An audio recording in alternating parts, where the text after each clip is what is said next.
Sir बहुत बहुत शुक्रिया टाइम्स न्यूज़ से बातचीत करने के लिए। हम आपसे जानना चाहेंगे कि चुनावी माहौल है और लगातार विपक्ष जो है, जो सपा और कांग्रेस का जो गठबंधन हुआ है उसके ऊपर तंज कस रही है, तो इस बारे में क्या कहेंगे आप? हिंदुस्तान की हुकूमत जो है, भारतीय जनता पार्टी के लोग गलत अफवाहों के साथ चुनाव लड़ना चाहते हैं। गलत प्रचार, गलत तरीके के वादे, जो कि समाजवादी पार्टी, इंडिया गठबंधन, पीडीए गठबंधन एक है और मजबूती से पूरे हिंदुस्तान के अंदर चुनाव लड़ रही है।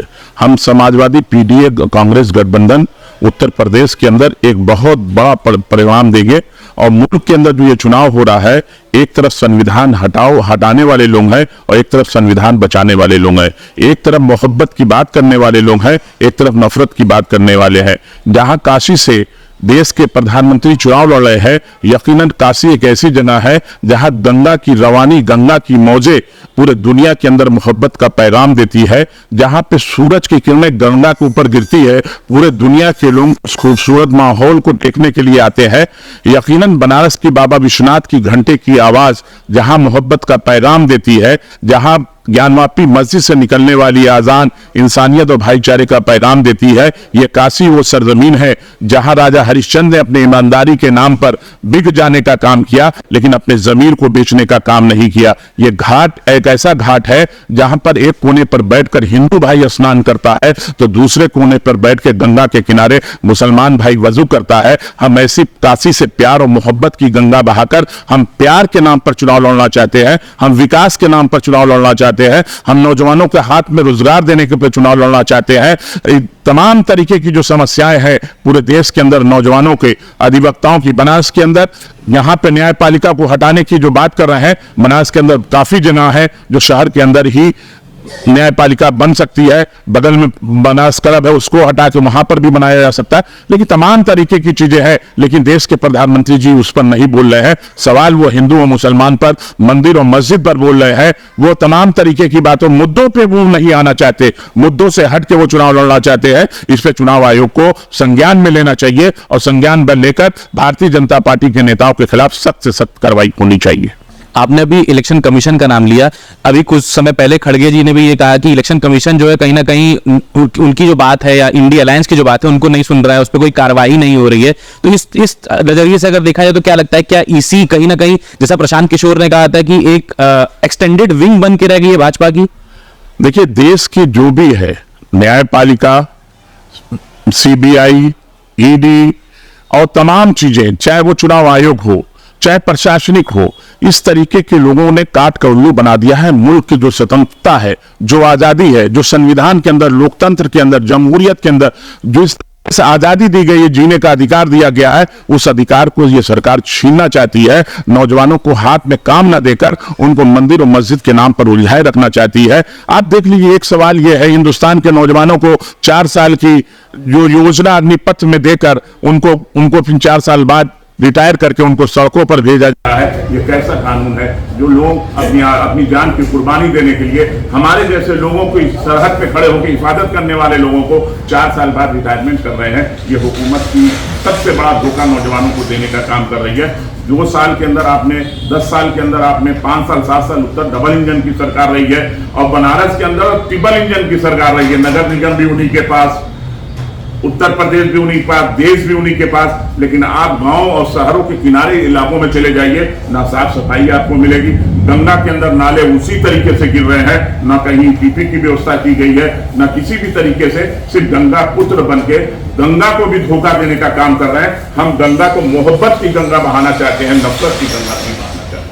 आपने बात की, जैसे इस समय अखिलेश यादव लगातार बात कर रहे हैं, तो जब भी वो कोई बात कहते हैं या भगवान से या किसी धर्म से रिलेटेड कोई बात कहते हैं, तो उस पर जो है कहीं ना कहीं बीजेपी और अन्य पार्टियां हमलावर हो जाती है कि ये मौसमी सनातनी है। नहीं, मौसमी सनातनी नहीं। मैं इस देश का मुस्लिम हूँ, ये इस देश के हिंदू हैं, ये तमाम लोग बैठे हुए हैं। क्या ये प्यार नहीं है? क्या ये मजहब को नहीं मानते? हम पुरुषोत्तम राम को मानते हैं, अदब से पुरुषोत्तम राम को कहते हैं। हम उनको अपना पेशवा मानते हैं। क्या आप मोहम्मद को पेशवा मानोगे? सवाल यह है कि देश के बादशाह किस लाइन पर हिंदुस्तान को ले जाना चाहते हैं? गांधी और लोहिया के रास्ते पर ले जाना चाहते हैं।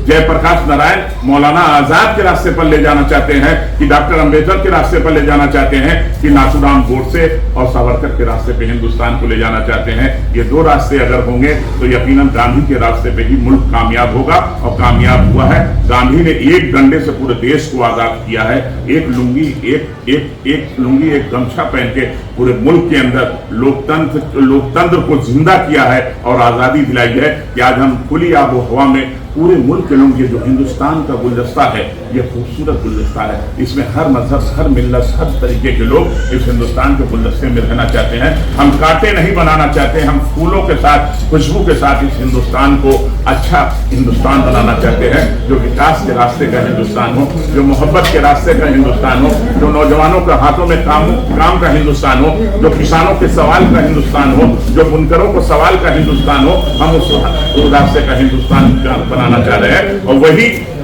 अखिलेश यादव, राहुल जी और तमाम लोग जो चाहे ममता बनर्जी हो, चाहे तेजस्वी हो, वही हिंदुस्तान बनाना चाह रहे हैं, जो गांधी और लोहिया का हिंदुस्तान रहा है, जो मौलाना आजाद का हिंदुस्तान रहा है। क्या इस देश की कुर्बानी के अंदर अस्ताफुल्लाह ने अगर दिया है, तो राम प्रसाद बिस्मिल ने भी इस मुल्क के अंदर कुर्बानी देकर इस हिंदुस्तान को आजाद कराने का काम किया है।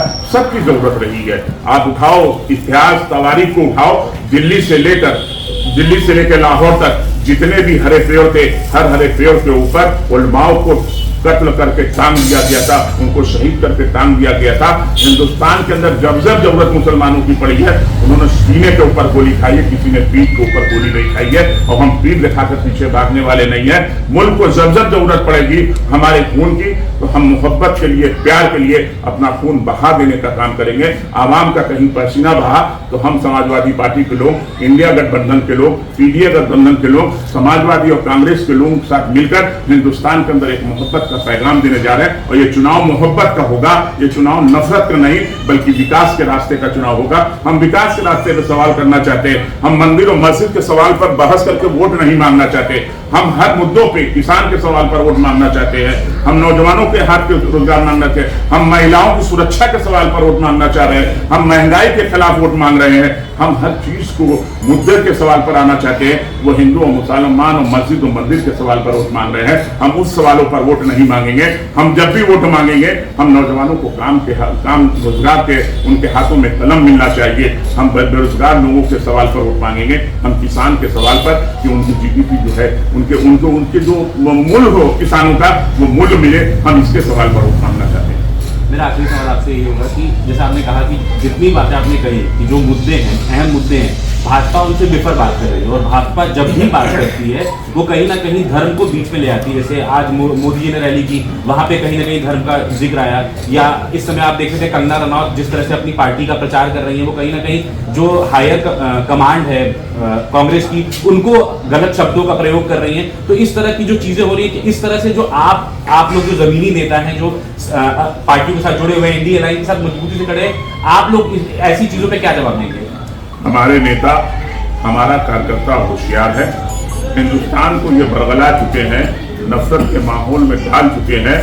हमने कहा था 2014 में कि मोदी जी आप झूठे वादे कर रहे हो, पूरे हिंदुस्तान के अंदर ये नफरत के गुब्बारे जब बिखर भर दोगे, जब ये फूल जाएगा, जब अपने वादों से आप बिखर जाओगे, जब नहीं कर पाओगे, तो ये जहर जब फैलेगा पूरे मुल्क के अंदर, तो इसे कैसे आप संभालने का काम करोगे? यही हम कहना चाहते हैं। ये मुल्क मोहब्बत का है, ये मुल्क गंगा जमुनी तहजीब का है, ये मुल्क विकास के रास्ते पे देश को ले चलने वाला है। हम यही लोगों से कहते हैं और जनता से भी यही कहते हैं कि एक तरफ झूठ बोलने वाले लोग हैं, एक तरफ सच और विकास की बात करने वाले लोग हैं। हम उसी रास्ते पे आप लोगों से आरज़ू करते हैं कि आओ इंडिया गठबंधन, पीडीए गठबंधन के साथ, समाजवादी पार्टी गठबंधन के साथ आओ, विकास के रास्ते पर वोट डालने का काम करो। अखिलेश जी ने काम किया है उत्तर प्रदेश के अंदर, और उस विकास के रास्ते पर अस्पताल बनवाया।